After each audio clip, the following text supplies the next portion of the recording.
Mr. Gantz, it doesn't look like Israel is going to do total surrender.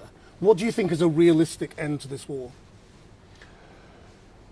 First, shalom from Jerusalem, and those are really crucial times. I think that we have two levels of potential achievements. One we already have, which we dramatically hurt the Iranian capabilities along the nuclear, along the ballistic missiles, and hurting the regime itself. Now it can develop into regime within the change or regime change, but that's also up to the Iranians themselves to see how we're doing.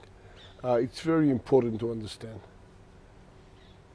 We've been suffering from the Iranians. When I'm saying we, it's the world, it's the region, and ourselves as well for decades already. And I think it's about time that we do something about it. But, I mean, you're ultimately going to have to come to a halt. And at what point is the question? Because the Americans are likely to want to end it before Israel. I'm sure that we have the right discussions with them. We are only on the 10th day of the campaign itself. It may look long, but it's not really long. And I think there is much more that can be done and should be done. And I'm sure that this will be discussed between President Trump and Prime Minister Netanyahu, and they'll come up with the right decision. I mean, it's causing chaos now economically around the world. We're on the verge of an oil crisis. People are going to feel the pain of this far and wide. Yes. And it's not clear what it's achieving. You've replaced one Khamenei with another. No, it's achieving a lot, because I don't think we should look what's going to happen this week or what's going to happen next week, what's going to happen with the next quarter, or what will be with the next election. This is one way of looking at it. But I look at it, how will the next generations live their life here? The Gulf countries, ourselves, the world. I'm sure that the people of Ukraine will feel better because Iranian UAVs will not explode on them. I'm sure that the shipping in the Red Sea will be much freer because the Houthis of the Iranians won't shoot at them, etc., etc. Well, the people of Ukraine are wondering why there are so many Patriot missiles being fired here and not being sent to them. I mean, there's a lot of worry in Ukraine, isn't there, about the mismatch in how America supports the Middle East with how it supports Ukraine? No, I think that the United States is standing for the world's interest, for the American interest as well. And I think that the United States was there for Ukraine with lots of support before time. So I think that, seriously speaking, we would like to see, understand this atmosphere of appeasement and let's stay out of problems, etc., etc. We've had enough of it, and I think we have to take care of it. Hopefully there'll be a change within the regime or of the regime itself.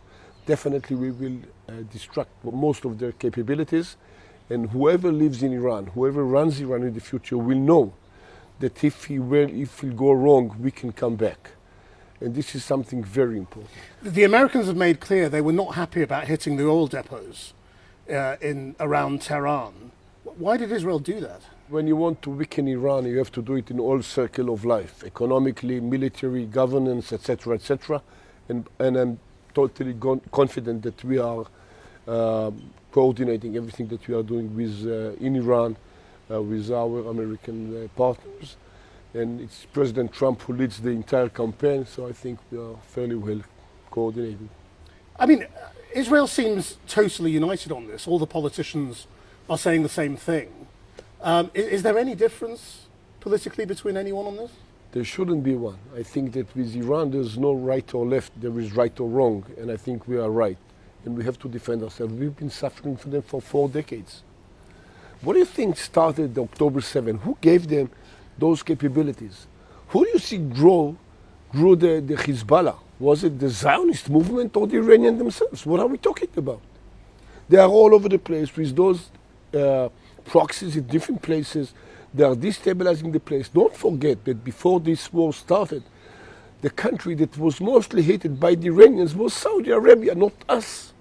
So let us not close our eyes. Somebody is spitting at us. Let us not say it's raining out there. No, this is real, this is good, this is bad. And we have to be able to differ between those two things. There's supposed to be an election in this country coming up. It's likely now that Mr. Netanyahu will win because of this, isn't it?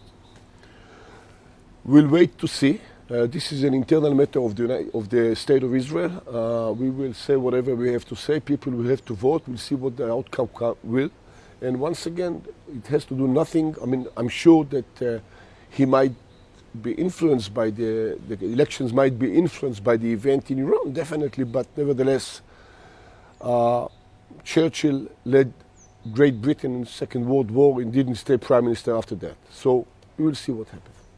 Would you support him remaining prime minister? I will support any unity government that will be here in Israel because we have many, many challenges that we have to face, and I think we have to do it together. Do you think Israel needs to move on from an era in which its prime minister is still regarded by much of the world as a wanted war criminal? Look, he's not a criminal. He's the prime minister of Israel. I think we are following our values. I think we are following the international law. And it's ridiculous. It is ridiculous. I mean, you're not following international law on this war, are you? No, we are. It's clear that the start of this war was neither in response to an imminent threat nor as a result of a UN Security Council. My friend, listen. You don't have to be butchered in order to move forward. We were butchered on October 7th, and then we did what we did.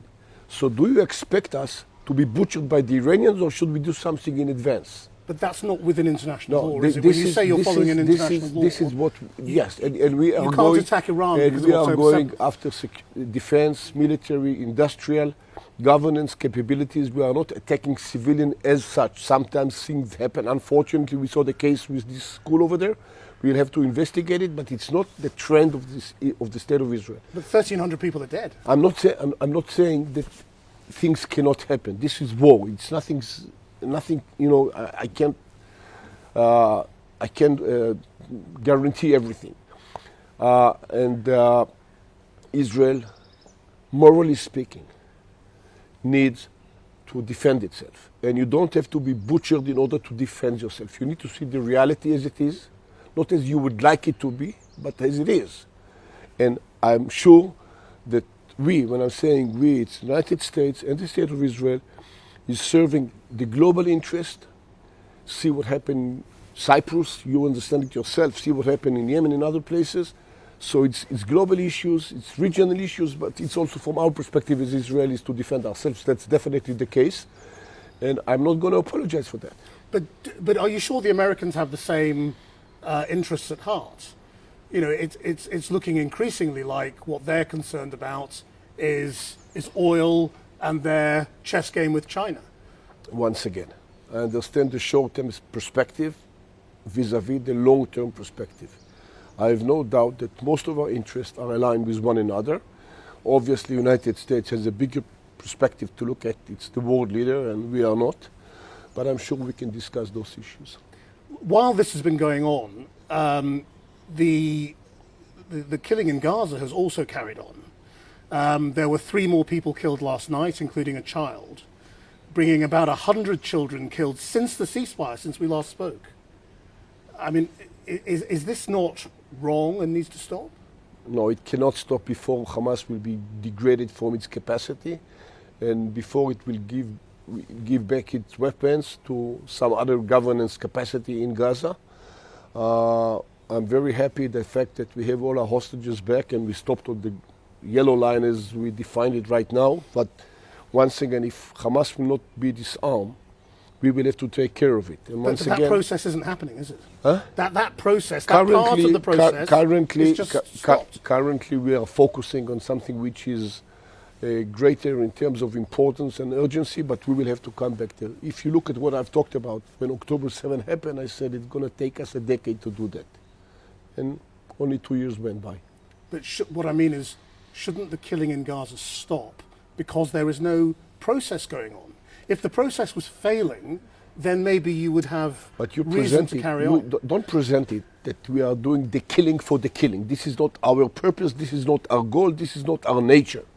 We are defending ourselves. We have to defeat Hamas, and Hamas protect himself. We are protecting civilians, and Hamas takes civilians to protect him. So should they be paralyzed now and do nothing and let them regrow themselves over there? Come on, what are we talking about? It's impossible. So we will have to continue. We'll do whatever we can to try as much as we can to move population from one place to another to protect them from being hurt. But unfortunately, Hamas took Gaza as hostages many years back in 2007 already. And now they control only part of it, obviously, but we will have to finish this job. And what is your view of what's going on in the West Bank with the settlers? I mean, again, the settlers have been killing Palestinians even this week. Yes, but you are saying settlers in plural, which is not the case. There are some incidents which extremists are doing what they do. I disagree with them. We have to fight them. We have to isolate them. We have to punish them. But the massive element within Judea and Samaria of what you would call settlers are law and order obedience, and they live their life, they do whatever they need to do as civilians. They have nothing to do with all those issues, and we have to fight those extremists who represent nothing but themselves. I mean, you ran the IDF. Do you think the IDF should take on what you call extremists more aggressively? It's not the IDF itself, but it's the police and other Department of Security. But yes, I think we should do as much as we can. And finally, I mean, what is your hope now for how long this is going to go on, this war with Iran? Obviously, I would hope it would be short as possible. But realistically speaking, I think it will take a while before all the goals will be achieved, or most of the goals will be achieved.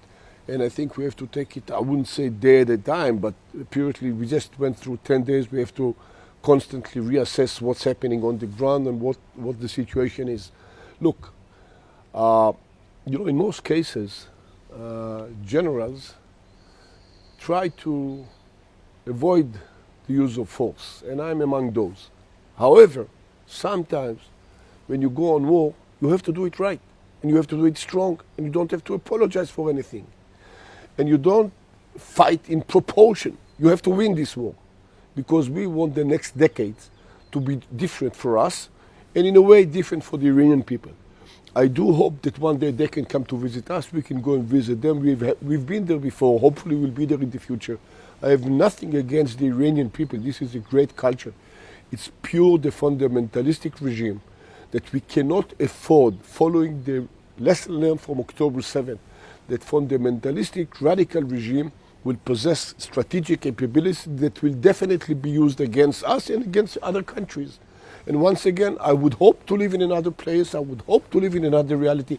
But that's it. And I should not, and we should not, ignore the reality as it is. But when Trump says 4 or 5 weeks, it could be a lot longer than that, couldn't it? It could be longer, but we'll see. Once again, I recommend for you to come 10 days from now, and we can talk again to see where we're at. Mr. Gantz, thank you very much indeed. Thank you very much. Thank you.